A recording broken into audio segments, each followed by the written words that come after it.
Yusuf Pergub berkaitan dengan hak BPD. Karena perda kita hanya 34 pasal, sementara Permendagrinya 60 pasal, maka kita hanya diperbolehkan 17 pasal. Bilalanya kita sudah nyusun 17 pasal, keluar undang-undang desa, Pak. Jadi direvisi lagi ketika masuk ke dewan, masuk apa? Kenapa? Undang-undang desa ini kan yang paling diuntungkan sebenarnya itu adalah BPD. Kenapa? Ada tunjangan kesehatan, ketenagakerjaan, itu merupakan berkah, Pak. Kenapa? Karena memang BPD orang milu-milu malah dapatnya. Terus punya tugas juga, terus dapat juga perpanjangan masa jabatan. Kemarin sama Pak Asisten itu telepon saya, Pak Bupati minta segera memperpanjang masa jabatan BPD. Masa jabatan BPD kesulitan kita adalah karena BPD ini SK-nya bukan satu, Pak. Satu ada yang PAW, baru di PAW besok berhenti lagi, ganti lagi SK kan banyak seperti, Pak. Kadang-kadang di satu desa itu bisa sampai 4 SK. Nah itu harus kita sebutkan sehingga nanti perpanjangan masa jabatan itu datanya up to date. Karena apa? Dari sekian banyak anggota BPD itu ada yang kosong sekian lama, ada yang tidak diusulkan, ada yang berhenti tapi tidak lanjuti. Nah kemarin arahan dari bagian hukum juga untuk sementara PAW dihentikan, Pak, ya, supaya supaya diperpanjang dulu baru nanti PAW.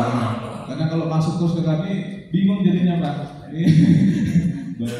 Kami harus menyelesaikan PAW-nya dulu baru bisa memperpanjang kan gitu, Pak. Beda dengan Kades. Kalau Kades kan habis dilantik ya sudah dia sampai akhir jabatan. Tapi kalau BPD kan bisa ganti-ganti, BPD-nya pindah di PAW, BPD-nya meninggal dunia di PAW, BPD-nya mengundurkan diri juga di PAW, sehingga hampir tiap hari kita menerima PAW. Itu sementara kami sudah beredar ke kecamatan pertanggal 1 Juli tahun 2024 ini untuk sementara ada moratorium untuk pengusulan BPD PAW.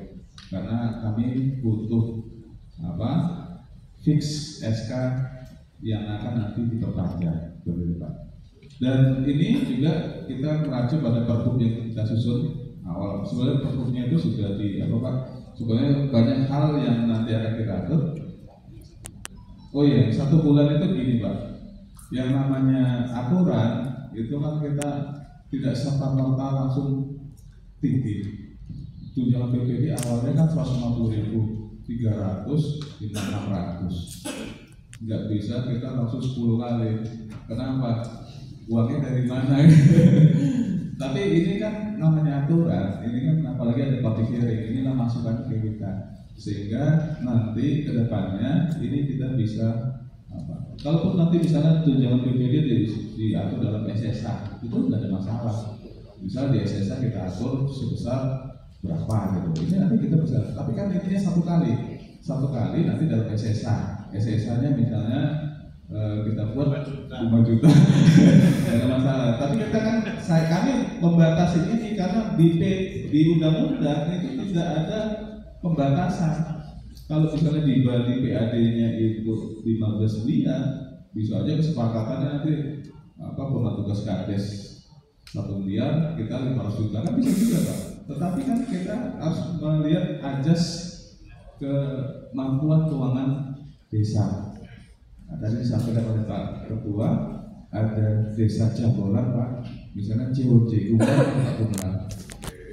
Guhlar. COJ itu pernah nyuratin kami, dia ADD-nya minus sampai 150 juta. Tunjangan kepala desanya dari 500 menjadi 100.000. Caranya nelfon saya, ini gimana, Mas? Ya sanggupnya segitu, gimana? Memang itu yang dilema bagi kami, Pak. Kalau di desa-desa di Kabupaten Banyumas ini seragam, keuangannya mumpuni, ya enak banget buat aturannya, Pak. Yang buat mumpet itu ada desa yang sangat miskin, ada yang sangat kaya. Kayak misalnya Pak Supriyono, itu desa kaya, Pak. PAD-nya dari desa Tanah Bongkok bisa sampai 1 miliar gitu. Mereka nggak kalah. Coba yang di desa-desa bawah mungkin tunjangannya udah. Dan tadi disampaikan juga berkaitan dengan apa tunjangannya 600.000 juga kita udah atur di sini Pak. Ada tuh, ini urgensitasnya juga ada. Di kami adalah tunjangan kinerja. Selama ini tunjangan kinerja di beberapa